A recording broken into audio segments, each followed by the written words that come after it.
Now that my material is set up, I want to begin to create toolpaths. So for each one of these items that I have here, I'm going to create a toolpath for it. So let's just start with Nicolay. The words and the images are going to be one kind of toolpath, and the frame is going to be a different kind of toolpath. So what we're going to do is go ahead and select Nicolay, and then over here we're going to select the V-Carve engraving toolpath. And when we click on that, this pops up. The nice part about this toolpath is we really don't need to do anything right off the bat. The first thing we need to do is check that we have a VBit 90, and we need to double check these numbers here.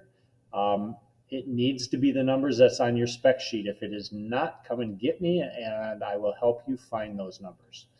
Then you go ahead and scroll down to the bottom, and before you hit calculate, what you want to do is you want to change the name, and we're just going to put in the word that we are engraving.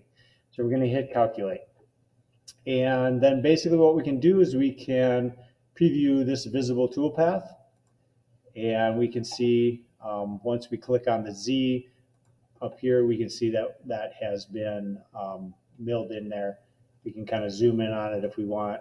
I believe we can also rotate it, and you can kind of see the depth of that. So I'm going to go back and I'm going to click on this button up here. Okay, so that gives us different views as we click on those things. Alrighty, so that is one toolpath, and we can go ahead and hit close here, which takes us back to the toolpath section. And if we click on this tab here, that'll take us back to being able to select something else for our next toolpath.